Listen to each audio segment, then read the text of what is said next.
Hello students, हम लोग conservation of momentum complete कर चुके हैं। उसके ऊपर एक क्वेश्चन भी कर चुके हैं। आज भी हम उसी के ऊपर बेस्ड कुछ न्यूमेरिकल्स करेंगे और मैंने आप ही की एनसीईआरटी बुक का पेज नंबर 127 पर गिवन ये क्वेश्चन यहाँ पर लिख दिया है। आप चाहें तो इस क्वेश्चन को बुक में से देखें और चाहें तो बोर्ड पर से देखें और मेरे बताने से पहले सॉल्व कर लें तो मज़ा ज़्यादा आएगा। Is it okay? तो आप ज़रूर ट्राई करें, मेरे सोल्यूशन को देखने से पहले एक बार आप ट्राई करें। ओके, तो चलिए मैं बताना आपको शुरू करती हूँ। हम सॉल्यूशन देखने जा रहे हैं इसका, ध्यान से देखिएगा। क्वेश्चन सिंपल है, बस थोड़ा आपको लंबा दिख रहा है और इसके लंबे होने की वजह से कभी कभी हमसे कैलकुलेशन मिस्टेक्स हो जाती है, अदरवाइज और कोई कॉम्प्लिकेशन नहीं है इस गिवन क्वेश्चन में। देखिए, तो here two objects are given, two object of masses 100 gram and 200 ग्राम। तो चलिए हम एक रफ फिगर ड्रॉ कर लेते हैं। तो हमने यहाँ पर दो ऑब्जेक्ट्स लिए हैं, ये ऑब्जेक्ट 1 और ऑब्जेक्ट 2। और जब भी हम दो ऑब्जेक्ट लेते हैं कंजर्वेशन ऑफ मोमेंटम के लिए, तो हम एक का मास m1 और दूसरे का मास m2 अज्यूम कर लेते हैं, बिल्कुल। और m1 की वैल्यू इन्होंने हमें यहाँ पर 100 ग्राम दे रखी है, नोट डाउन कर ली हमने। m2 की भी वैल्यू प्रोवाइडेड है and this is 200 grams, right. आगे देखिए, और moving along the same line and direction, इनकी डायरेक्शन भी सेम है और लाइन भी सेम है। मतलब चलिए हम मान लेते हैं कि this m1 is moving in this direction and m2 is also moving in the same direction, तो ये वाली डायरेक्शन, ठीक है। आगे देखिए, अब यहाँ पर हमें वेलोसिटीज दे रखी हैं with velocities of 2 metre per second and 1 metre per second. So they are their initial velocities. तो हम u1 2 मीटर पर सेकेंड और u2 1 मीटर पर सेकेंड लिख लेते हैं, क्योंकि कोलिजन तो तभी होगा जब इस वाले की वेलोसिटी ज़्यादा हो और इसकी कम, तो ये तो पीछे पीछे भाग के पकड़ के टक्कर मारेगा, है ना। तो u1 and u2 are given here. Okay, आगे देखिए, they collide and after the collision first object moves at a velocity of this. भाई टक्कर हुई और ये हुई, चलो टक्कर वाला फिगर भी बनाते हैं। ओके, नाउ दे कोलाइडेड, हो गया भाई इनका collision. And after the collision, after collision, this is the condition of after collision. देखो क्या लिखा हुआ है, पढ़ो ध्यान से। After the collision first object moves at a velocity of 1.67 metres per second. मतलब इस फर्स्ट ऑब्जेक्ट की कोलिजन के बाद की फाइनल वेलोसिटी गिवन है, और कितनी गिवन है? 1.67 मीटर पर सेकेंड। ओके, अब पता क्या लगाना है, देखिए ध्यान से। Determine the velocity of the second object, मतलब कोलिजन के बाद में इस सेकेंड ऑब्जेक्ट की फाइनल वेलोसिटी हमको यहाँ पर पता लगानी है। तो this is the condition of before collision, this is during collision and this is after collision. Okay, तो चलिए, बहुत ही आसान सा क्वेश्चन है, पर इस आसान से क्वेश्चन को शुरू करने से पहले मैंने आपको बताया है कि आपको यूनिट चेक कर लेनी है। तो चलिए यूनिट चेक कर लेते हैं। यहाँ पर मीटर पर सेकेंड, यहाँ मीटर पर सेकेंड, यहाँ मीटर पर सेकेंड और यहाँ ग्राम। ग्राम चलेगा? नहीं चलेगा, as the metre per second is the SI unit of velocity. तो मास की भी हमें SI यूनिट काम में लेनी पड़ेगी। याद है ना मास की SI यूनिट? मास की SI यूनिट किलोग्राम्स होती है। तो चलिए इस काम को हम यहीं कर लेते हैं। ये जो m1 गिवन है इसे kg में कन्वर्ट करते हैं, और ऐसा करने के लिए किससे डिवाइड करना पड़ता है? 1000 से। तो ये 20 से 20 कैंसिल हो जाएगा और ये आ जाएगा 0.1 kg। ये तो हो गई m1 की बात। m2 का भी कर लें ये काम, m2 का भी कर लेते हैं। तो इसको हमें यहाँ से हटाना पड़ेगा as we need some space. तो लुक हेयर, u2 हम इसका ऊपर लिख देते हैं। u2 is 1 metre per second and here we are going to convert it into the kilograms, and for that 200 grams has to be divided by 1000। किससे divide करना पड़ेगा हमें? 1000 से। तो चलिए हम इसे भी 1000 से डिवाइड कर देते हैं, और ऐसा करते ही वैल्यू किस में कन्वर्ट हो जाएगी? kg में। 20 से 20 कैंसिल, और m2 की वैल्यू कितनी हो गई? m2 की वैल्यू हो गई 0.2 kg। तो ये है हमारे पास में कंडीशन, और ये हम यहाँ से यहाँ इसको ऐसे कंप्लीट कर देते हैं। तो हमें m1 की वैल्यू पता है, m2 की वैल्यू पता है, u1 पता है, u2 पता है, v1 भी पता है, सिर्फ v2 हमें यहाँ पर फाइंड आउट करना है। तो फाइंड आउट करने के लिए डेफिनेटली मुझे इसको यहाँ से इरेज करना पड़ेगा। जब भी हमें जगह की ज़रूरत पड़ेगी तो आप इसे नोट डाउन कर लें पहले, फिर हम इस क्वेश्चन को स्टार्ट करेंगे। ओके, तो आपने नोट डाउन कर लिया होगा। अब हम शुरुआत करते हैं क्वेश्चन की। तो जो फॉर्मूला हमें यहाँ पर अप्लाई करना है, this is derived according to the conservation of momentum. तो लिखना हमें सब कुछ होता है, लिखते हैं चलिए। According to the conservation of what? Conservation of momentum. और इस मोमेंटम के कंजर्वेशन के हिसाब से हमें क्या पता है? हमें पहले थ्योरेटिकल वर्जन पता है इसका, and this is momentum after collision is equal to momentum before collision. तो चलिए पहले हम थ्योरेटिकल फॉर्मेट लिख देते हैं, then after will start it. तो this is momentum after collision, है ना। Momentum after collision is equal to momentum before collision. तो बहुत ध्यान से करना, देखो ये बहुत अच्छे से सुनो मेरी बात को। बात ये है कि ये जो फॉर्मूला मोमेंटम आफ्टर कोलिजन और मोमेंटम बिफोर कोलिजन वाला है ना, ये फॉर्मूला जो हमने डिराइव करा था वो हर बार एग्जैक्टली सेम फॉर्मेट में नहीं लग रहा, हम पहले ही देख चुके हैं, अलग अलग फॉर्मेट में लगता है हर बार। तो यहाँ फॉर्मेट में कोई बदलाव है क्या, पहले जानते हैं। पहले फॉर्मूला प्रॉपर वेरिफिकेशन के साथ में लिख लेते हैं, then we will start with the question. Okay, तो चलिए, मोमेंटम आफ्टर कोलिजन का मतलब क्या है? आफ्टर कोलिजन ये कंडीशन है, देखिए m1 इट्स वेलोसिटी v1। तो फर्स्ट ऑब्जेक्ट का फाइनल मोमेंटम आफ्टर कोलिजन क्या होगा? m1 into v1। प्लस कर दें क्या? प्लस m2 इंटू v2 कर दें? कर देते हैं m2 into v2। m2 into v2, this is the final momentum of object m2 after collision. हमने प्लस लगाया है क्योंकि हमें नहीं पता कि डायरेक्शन अपोजिट है क्या। अपोजिट हो, पता हो तो कुछ करें, पर हमें तो पता ही नहीं है, तो हमने प्लस लगा दिया। Is equal to momentum before collision.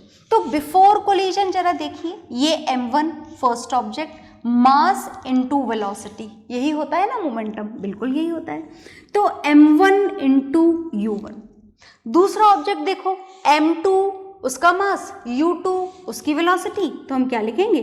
Plus m2 u2। अच्छा ध्यान से देखो, माइनस तो नहीं लगाना, कहीं नहीं लगाना, क्योंकि इन्होंने हमको बताया है कि these two object are moving along the same line and direction. इनकी डायरेक्शन क्या है? सेम। और जब डायरेक्शन सेम होती है तो हमारी फिजिक्स में नेगेटिव साइन नहीं लगाते हैं। नेगेटिव साइन हम कब लगाते हैं? जब हमें अपोजिट डायरेक्शन शो करनी हो, वो हमें यहाँ पर करनी नहीं है। तो देखो सब जगह plus, exactly this is the first time when we are using the derived formula exactly in the same format, right? तो आप आगे चलते हैं। नोट डाउन करने के लिए मैं आपको थोड़ा सा समय दूंगी बाद में, उससे पहले हम वैल्यूज़ का सब्स्टिट्यूशन कर लेते हैं। ओके, बहुत ध्यान से करिएगा, बहुत सारे पॉइंट हैं यहाँ पर, ये डेसिमल हमारी कैलकुलेशन को थोड़ा मुश्किल बना देते हैं, तो हम आराम से करेंगे ये काम, जल्दीबाजी नहीं करेंगे। m1 देखिए, m1 कितना है यहाँ पर, चेक करते जाइएगा। This is 100 gram, but we have to write it in the form of kg। So this is, ध्यान से देखना कुछ गलत तो नहीं लिख दिया है, 0.1 kg प्लस सॉरी प्लस नहीं, इंटू v1 की वैल्यू हमें यहाँ पर लिखनी है। और क्या है ये v1, चेक करिए यहाँ पर, इट इज़ गिवन हेयर। बहुत ध्यान से और आराम से हम अपना काम करेंगे, और हमने लिख दिया 1.67। ओके, आगे चलते हैं। प्लस m2 की वैल्यू देखें जरा, दोबारा से दे रखी है वहाँ पर, kg में हम कन्वर्ट कर चुके हैं। जो वैल्यूज़ मैं लिख रही हूँ आपको चेक करना है कि सही तो लिखी जा रही है ना। इंटू v2, v2 के आगे देखो क्वेश्चन मार्क लगा हुआ है, मतलब v2 तो हमें फाइंड करना है। And this is equal to, ये इक्वल है, किसके इक्वल है, इसके इक्वल है। तो चलिए इनकी वैल्यूज भी रख देते हैं। m1 की वैल्यू देखते जाइए 0.1 इंटू u1 की वैल्यू देखिएगा ध्यान से, इंटू 2 प्लस m2 की वैल्यू चेक करिए, दिस इज 0.2, और फिर v2 की वैल्यू चेक करिए, v2 की वैल्यू तो हमें, अच्छा नहीं v2 नहीं, सॉरी, दिस इज u2 की वैल्यू हमको रखनी है, दिस इज 1। तो वैल्यूज के सब्स्टिट्यूशन, ये m1 u1 की वैल्यू रखी गई, ये m1 u1 m2 u2 m2 u2। तो आप कैलकुलेशन को स्टार्ट करने से पहले अपनी सब्स्टिट्यूटेड वैल्यूज को चेक ज़रूर करें कि हमने सही तो किया है ना। अब मैं उधर वाले पार्ट को रफ करूंगी और इतने हिस्से को आप नोट डाउन कर लीजिए पहले, okay.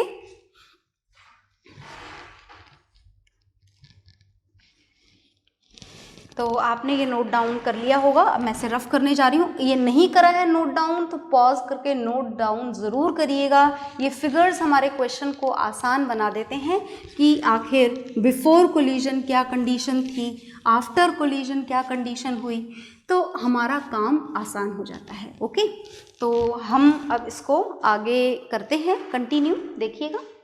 0.1 into 1.67, this into this, okay. तो पॉइंट के बाद में यहाँ पर एक डिजिट है और पॉइंट के बाद में यहाँ पर 2 डिजिट है। तो टोटल मल्टीप्लिकेशन के बाद में क्या रिजल्ट मिलेगा हमें, आप करके देखिएगा मल्टीप्लाई। मैं ये वाला आंसर तो यहाँ डायरेक्ट लिख रही हूँ, दिस विल बी 0.167। आपको लग रहा है ऐसे ज़रूरत है तो करके देखिए, और भी बहुत सारे तरीके हैं इसे समझने के, आप करके देखिएगा। नहीं आता है तो पूछिएगा ज़रूर डाउट क्लास में। प्लस 0.2 इंटू v2, तो मैंने लिख दिया 0.2 इंटू v2, ऐसे लिख दिया, सही है ना, बिल्कुल सही है। इन दोनों के बीच में कोई साइन नहीं है, इसका मतलब मल्टीप्लिकेशन का साइन है। आगे आ जाइए। इज इक्वल टू, ध्यान से देखते जाएंगे बिल्कुल, 0.1 इंटू 2, ओके, 0.1 इंटू 2। तो मैं से मल्टीप्लाई करने जा रही हूँ, क्या हो जाएगा, क्या मिल जाएगा हमें मिल जाएगा 0.2, ओके, प्लस 0.2 इंटू 1 क्या मिल जाएगा, दोबारा से 0.2। तो ये हमने लिख दिया 0.2, ओके। आगे चलते हैं। अब आगे देखिएगा, this is 0.167 plus 0.2 into v2, भूलिएगा मत मल्टीप्लिकेशन का साइन है। इन दोनों को आप ऐड कर दीजिए और ऐड करने से आपको मिल जाएगा 0.4। आगे चलते हैं, आगे देखिएगा। अब 0.2 इंटू v2 को तो आप लेफ्ट साइड में ही रहने दीजिए, और ये जो 0.167 है इसके आगे कोई साइन नहीं है, मतलब हम क्या मानेंगे, दिस इज पॉजिटिव, और इसकी साइड हम चेंज करने जा रहे हैं, और हमें पता है साइड चेंज साइन चेंज, तो चलिए साइन चेंज कर देते हैं। इज इक्वल टू 0.4 माइनस 0.167, ठीक बात है, बिल्कुल ठीक बात है। आगे देखिएगा, 0.2 into v2 is equal to, अब इसमें से ये माइनस करना है। वैसे तो मुझे पूरा भरोसा है कि ये काम आप कर सकते हैं, फिर भी हम एक बार यहाँ पर भी कर लेते हैं। 0.400.167, ठीक, माइनस हम इसको यहाँ पर करने जा रहे हैं, तो चलिए माइनस करिए। ये 10 माइनस 7 3 हो जाएगा, 9 माइनस 6 3 हो जाएगा, और ये 3 माइनस 1 2 हो जाएगा, और ये आ गया हमारा आंसर। तो हम इसे लिख देते हैं यहाँ पर। इन दोनों को सब्ट्रैक्ट करके जो हमें आंसर मिलना था वो यहाँ पर आ चुका है। अब देखो, ये जो मैंने आपको बताया, क्वेश्चन के राइट साइड में रफ कॉलम बना करके जो रफ कैलकुलेशन हमने करी है, ये आपको भी करनी है जब आप अपना होमवर्क करेंगे तब भी, और जब एग्जाम देंगे तब भी, ओके। चलिए आगे चलते हैं। अब 0.2 इंटू v2 ये मल्टीप्लाई हो रहे हैं, और अगर मल्टीप्लाई हो रहा हो और उसकी हमें साइड चेंज करनी हो तो मल्टीप्लाई दूसरी साइड जाकर क्या हो जाता है, डिवाइड। मतलब अब हम इसे क्या करेंगे, अब हम करेंगे इसे डिवाइड। तो डिवाइड करने से पहले हमारे डिवाइड को आसान बनाने के लिए हम डेसिमल्स हटा लेते हैं यहाँ से, है ना। तो इस वाले डेसिमल को हटाते हैं सबसे पहले। तो नीचे कितने ज़ीरोज़ आ जाएंगे, नीचे आ जाएंगे हमारे पास में 3 ज़ीरोज़। ओके, इस वाले डेसिमल को हटा लीजिए तो ऊपर कितने ज़ीरो आ जाएंगे, ऊपर आ जाएगा सिर्फ 1 ज़ीरो। ओके, तो चलिए हम आगे करते हैं काम, बड़ा ही आसान होने वाला है हमारा काम। इस 2 से इस 10 को कैंसिल कर दीजिए 5 टाइम्स। और अब हमारे पास में न्यूमरेटर में क्या बचा देखिएगा, 233 इंटू 5 कर दें मल्टीप्लाई, कर देते हैं साइड में। 233 को हमें किससे मल्टीप्लाई करना है, 5 से मल्टीप्लाई करना है। तो 5 3 जा 5, दिस इज 1 कैरी, 5 3 जा 15 प्लस 1 16 और ये 6 और ये 1, 5 2 जा 10 और ये 11। तो हमारा मल्टीप्लिकेशन कंप्लीट हो गया। आगे देखिएगा, तो हमारे पास में न्यूमरेटर में वैल्यू क्या आई, 1165, और इसको हमें किससे डिवाइड करना है, इसको हमें डिवाइड करना है 1000 से। तो ये हमने 1000 लगा दिया। तो अब हम डिवाइड करेंगे कैसे, typically no not at all, denominator में 3 ज़ीरो हैं, मतलब हम न्यूमरेटर में राइट से, है ना, कहाँ से देखनी होती है डिजिट, राइट से 3 डिजिट के बाद में क्या लगा देंगे, डेसिमल। 3 ज़ीरो है ना, इसलिए राइट से काउंट करना, उल्टा काउंट मत कर लेना लेफ्ट से, राइट से 3 डिजिट के बाद में हमें क्या लगा देना है, डेसिमल। 2 ज़ीरो होते तो 2 डिजिट के बाद में लगा देते डेसिमल। ओके, तो ये आपने क्या फाइंड आउट करा है, V2, और V2 क्या है जो इन्होंने पूछा था, determine the velocity of the second object. तो दिस इज डन, V2 आ चुका है। और ये जो आंसर है इसे ऐसे ही नहीं छोड़िएगा, इसकी यूनिट ज़रूर लगाइएगा, SI यूनिट लगेगी, metre per second, kilometre per hour मत लगा दीजिएगा। इज इट ओके, क्योंकि हमने जो कैलकुलेशन में वेलोसिटीज क्वेश्चन वाली यूज़ करी हैं वो मीटर पर सेकेंड में है। ओके, तो ये मीटर पर सेकेंड हमने यहाँ पर लगा दिया है और आंसर हमारा आ गया है। तो आप एक लाइन और लिख लें यहाँ पर, this is our answer and this is V2, this is 1.165 metre per second. Okay, तो ये न्यूमेरिकल आपका कंप्लीट हो गया है, आप इसे प्रॉपरली नोट डाउन कर लीजिए। ओके,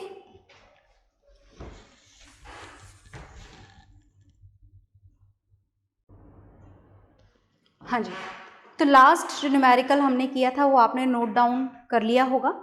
आज की क्लास में हम एक क्वेश्चन और करेंगे और क्वेश्चन मैंने आपके सामने लिख दिया है आपके समय को बचाने के लिए, तो देखिएगा ध्यान से। This is also a question of the NCERT book and this is given on the page number 129, so you may look at it from the book also. Okay, तो हम इसका सोल्यूशन करने जा रहे हैं, ध्यान से देखेंगे सारे बच्चे। बहुत ही बढ़िया, important, very conceptual and you can say very complicated also this question is. Okay, so let us start with the figure. एक रफ फिगर बनाएंगे और उसके थ्रू हम क्वेश्चन को समझने की कोशिश करेंगे, ठीक है। अ बुलेट ऑफ मास 10 ग्राम, बहुत ध्यान से सुनना है हर बात को। A bullet is given here and the mass of bullet is given here 10 ग्राम। पहले ही चेक कर लो कि बाकी सारी यूनिट SI यूनिट है क्या। यस, मतलब हमें इस ग्राम को किलोग्राम में कन्वर्ट करना होगा, बिल्कुल करना होगा। तो वो काम हम यहाँ कर लेते हैं। मास ऑफ बुलेट मेंशन कर देते हैं। मास of bullet is here denoted by M and value is 10 ग्राम।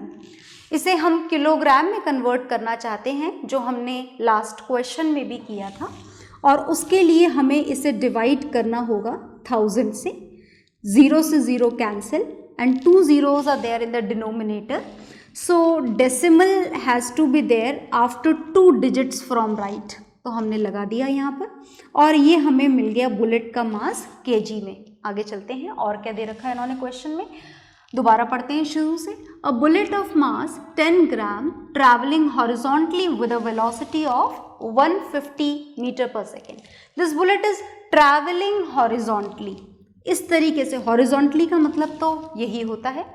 और हॉरिजॉन्टली कितनी वेलोसिटी से मोशन कर रहा है ये बुलेट 150 मीटर पर सेकेंड से।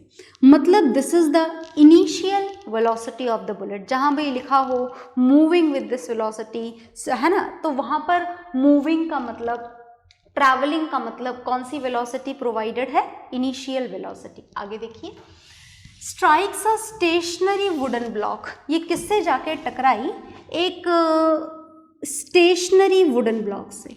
ये वुडन ब्लॉक है और ये वुडन ब्लॉक कौन सी पोजीशन में है, रेस्ट पोजीशन में, एट रेस्ट। और इस रेस्ट पोजीशन वाले वुडन ब्लॉक से आकर कौन टकराई, ये bullet, which is already moving with this very high velocity which is 150 metre per second. आगे देखिए, and comes to rest in 0.03 second. मतलब समझे आप, मतलब टकराते ही नहीं रुकी। इज इट ओके, टकराने के थोड़ी देर बाद रुकी। कितनी देर बाद रुकी, 0.03 सेकेंड के बाद। अब अगर टकराने के बाद में रुकने में थोड़ा समय लग रहा है, इसका मतलब ये है कि ये जो बुलेट है ये वुडन ब्लॉक के थोड़ा तो अंदर गई होगी। तो हमने यहाँ पर इसकी पोजीशन ऐसे ही मार्क कर दी और इस पोजीशन पर इसकी फाइनल वेलोसिटी कितनी प्रोवाइडेड है, 0, वो हमने लिख दिया यहाँ पर। ओके, और ऐसा होने में इनिशियल वेलोसिटी को 0 होने में जो टाइम लग रहा है वो टाइम कितना प्रोवाइडेड है यहाँ पर, 0.03 सेकेंड। ये गिवन है, हमने नोट डाउन कर लिया। आगे देखिए, calculate the distance of penetration of the bullet into the, penetration का मतलब समझते हो ना, पेनेट्रेट करके अंदर तक चले जाना, छेद करके अंदर तक चले जाना। इज इट ओके, तो डिस्टेंस ऑफ पेनेट्रेशन मतलब ये कितना अंदर तक गई, ये वाला डिस्टेंस हमें यहाँ पर कैलकुलेट करना है। ओके, और भी कुछ पूछा है, ऑल्सो बाद में पढ़ेंगे ऑल्सो कैलकुलेट, पहले डिस्टेंस ऑफ पेनिट्रेशन निकाल लें। तो चलिए निकाल लेते हैं, क्या क्या प्रोवाइडेड है वो हम यहाँ पर एक बार लिख लेते हैं। बुलेट की मैं यहाँ पर स्टेटमेंट नहीं लिख रही हूँ, डायरेक्टली वैल्यू लिख रही हूँ। u is equal to 150 metre per second और साथ में गिवन है फाइनल वेलोसिटी, कितनी गिवन है, 0, और साथ में गिवन है टाइम, कितना गिवन है, 0.03 सेकेंड्स। अब हमें पता क्या लगाना है, सुनिएगा ध्यान से, हमें पता लगाना है डिस्टेंस ऑफ पेनिट्रेशन, मतलब s पता लगाना है। इक्वेशन ऑफ मोशन को हम काम में लेंगे। इक्वेशन ऑफ मोशन आपका पीछा कभी नहीं छोड़ने वाली, not in class 9th only, even in the higher standard also you have to keep in mind always equation of motion. तो चलिए लिख लेते हैं, हम एक बार याद कर लेते हैं कौन सी काम में लें। फर्स्ट है v is equal to u plus a t, second है s is equal to u t plus half a t square, और थर्ड है v square minus u square is equal to 2as। Is it okay. अब देखिए ध्यान से, भाई ये वाली तो काम में ले नहीं सकते क्योंकि डिस्टेंस कैलकुलेट करना है, तो ये वाली काम में ले लें, काम में ले सकते हैं ये वाली। देखें जरा, u पता है आपको, t पता है आपको, a पता है, नहीं पता। यहाँ पर देखें, यहाँ पर v पता है, u पता है, यस, a पता है, नहीं। मतलब सेकंड काम में लें तो भी a पता होना चाहिए और थर्ड काम में लें तो भी a पता होना चाहिए, और फर्स्ट हम काम में ले नहीं सकते। मतलब बात यह है कि सबसे पहले a ही निकाल लेते हैं। एक्सीलरेशन निकाल सकते हैं ना, बिल्कुल निकाल सकते हैं। तो हम सबसे पहले एक्सीलरेशन की कैलकुलेशन कर लेते हैं और उसके लिए जो फॉर्मूला हमें काम में लेना है, भूले तो नहीं हो ना एक्सीलरेशन का formula, this is v minus you upon T. तो हम एक्सीलरेशन की कैलकुलेशन करेंगे, ध्यान से देखिए। फाइनल वेलोसिटी कितनी है, 0, और इनिशियल वेलोसिटी कितनी है, 150, और टाइम कितना है, 0.03। और इसी के साथ में ये जो फिगर है मैं यहाँ से रफ करने जा रही हूँ, तो whatever is there on the board you note it down very cleanly, very neatly, है ना, ताकि सब कुछ आपको क्लियर हो जाए। ओके, चलो ध्यान से सुनो। तो मैं इस फिगर को रफ कर रही हूँ, यहाँ से नोट डाउन ज़रूर करेंगे आप इसको, आगे देखिएगा। अब हमें एक्सेलरेशन की वैल्यू मिलने वाली है, तो हम एक्सेलरेशन की वैल्यू की कैलकुलेशन कर रहे हैं। This is for acceleration. ध्यान से देखिए न्यूमरेटर में क्या है, 0 minus 150 is -150 divided by 0.03, 0.03 decimal हटा दीजिए और 2 0 लगा दीजिए और 3 से ये कैंसिल कर दीजिए, तो एक्सेलरेशन आपको मिलेगा -5000 मीटर पर सेकेंड स्क्वायर। भूलिएगा मत यूनिट, ये पढ़ी थी हमने मोशन चैप्टर में। तो एक्सेलरेशन तो मिल गया, अब आपको कैलकुलेट एक्सेलरेशन करना ही नहीं था, आपको तो डिस्टेंस ऑफ पेनिट्रेशन कैलकुलेट करना था। कौन सी इक्वेशन लगाए, सेकंड या थर्ड, अब आपकी मर्जी है, आप किसी को भी काम में ले सकते हैं। तो मुझे थोड़ी आसान लगती है थर्ड इक्वेशन ऑफ मोशन, तो वही लगा लेते हैं हम। From third equation of motion, आप चाहें तो सेकंड से भी कर सकते हैं, आंसर सेम मिलेगा। v square minus u square is equal to 2as। चलिए आगे चलिए, हमें क्या कैलकुलेट करना है, डिस्टेंस। तो डिस्टेंस को यहीं लिखे रहने दीजिए, v square minus u square upon 2a। ये 2a s के साथ में मल्टीप्लाई हो रहा था, इधर आकर डिवाइड हो गया। ओके आगे चलिए, v की वैल्यू कितनी है चेक करिए, यहाँ पर 0, u की वैल्यू ये लिखी हुई और a की वैल्यू वो हमने निकाली अभी अभी। तो v की वैल्यू इज 0 स्क्वायर, u की वैल्यू ये लिखी हुई है 150 स्क्वायर अपॉन 2 इंटू a की वैल्यू -5000, तो मल्टीप्लाई था ना इसलिए माइनस हम बाहर ले आए, प्लस होता तो प्लस माइनस माइनस कर देते है ना, इज इक्वल टू s। आगे चलते हैं, डिस्टेंस ऑफ पेनिट्रेशन की कैलकुलेशन चल रही है, इज इक्वल टू 0 को हटा दें, इसकी कोई मतलब नहीं है, कोई वैल्यू नहीं है इसकी। और देखो ये माइनस से माइनस भी कैंसिल हो जाएगा, है ना। आगे देखिए 150 का स्क्वायर है, तो 150 इंटू 150 अपॉन 2 इंटू 5000, 0 से 0, 0 से 0 कैंसिल, और 5 के टेबल से ये 10 टाइम्स और 5 के टेबल से ये 3 टाइम्स। और कुछ कैंसिल हो सकता है? नहीं, और कुछ नहीं हो सकता कैंसिल। तो हम डिस्टेंस ऑफ पेनिट्रेशन, ये मोशन में थोड़ा छोटा सा लिख देती हूँ, हमें इधर भी जगह मिल जाएगी। और डिस्टेंस ऑफ पेनिट्रेशन की कैलकुलेशन चल रही है। देखें न्यूमरेटर में क्या बाकी है, इधर 3 और इधर 15, तो 3 और इधर 15, और डिनोमिनेटर में देखें 2 और इधर 10, तो 2 और 10। Is it okay? आगे चलते हैं, 15 इंटू 3 कितना हो जाएगा, 15 इंटू 3 हो जाएगा 45, और 45 को आप किससे डिवाइड कर देंगे, 2 से डिवाइड कर देंगे। Is it okay? तो एक काम करो कि 45 को 2 से ही डिवाइड करो, तो जब 45 को 2 से आप डिवाइड करोगे तो आपको मिलेगा 22.5 अपॉन 10, और 10 के 0 होने के कारण ये डेसिमल राइट से एक डिजिट और आगे शिफ्ट हो जाएगा। तो आपका आंसर डिस्टेंस ऑफ पेनिट्रेशन आ जाएगा 2.25 मीटर्स। ये आया आपका डिस्टेंस ऑफ पेनिट्रेशन। आप इतना नोट डाउन कर लीजिए। फिर कुछ और भी है जो हमें कैलकुलेट करना है। Also calculate the magnitude of force exerted by the wooden block. Force भी निकालना है, तो इतना नोट डाउन करिए, फिर मैं फोर्स बताती हूँ। तो इतना नोट डाउन कर लिया होगा आपने। अब हम फोर्स की कैलकुलेशन करेंगे, and this much space is sufficient. तो हम फोर्स की कैलकुलेशन करने जा रहे हैं, और बहुत ही आसान काम है ये। For that we have to use second law of motion. Force is equal to m into a। Force is equal to 0.01, mass of bullet 0.01, acceleration ये लिखा हुआ -5000। इस माइनस को आप आगे ले आइए क्योंकि मल्टीप्लिकेशन में है, इसलिए डेसिमल हटा दीजिए, 2 0 लगा दीजिए, 2 0 से 2 0 कैंसिल, और ये आया फोर्स -50। क्या लिखे हैं फोर्स की यूनिट, न्यूटन। अच्छा, आप देख रहे हैं ये फोर्स नेगेटिव आया है। क्या आप मतलब समझे इस नेगेटिव फोर्स का? इस नेगेटिव फोर्स का मतलब है this is the opposing force. अगर फोर्स किसी चीज को रोकने के लिए लगाया जा रहा हो तो उस कंडीशन में फोर्स की वैल्यू कैसी आती है? नेगेटिव। बात समझ में आ गई? ठीक है ना? तो यहाँ पर जो वुडन ब्लॉक फोर्स लगा रहा था बुलेट के ऊपर, वो बुलेट को रोकने के लिए लगा रहा था, therefore it is negative. Whenever we talk even about the frictional forces, then also they are always negative. Okay? तो फोर्स के बारे में आपको वैसे भी पता है कि फोर्स एक वेक्टर क्वांटिटी है और vector quantities may be positive, may be negative and may be zero.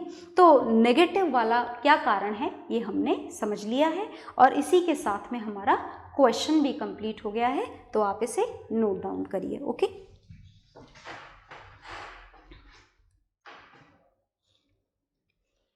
तो आप वीडियो पॉज करके इसे नोट डाउन करेंगे और इसी न्यूमेरिकल के साथ में जो हमारा चैप्टर है force and laws of motion वो कंप्लीट हो गया है और जो बचे हुए क्वेश्चंस हैं वो आपको करने हैं, डाउट आपको क्लियर करने हैं डाउट क्लास में। ओके?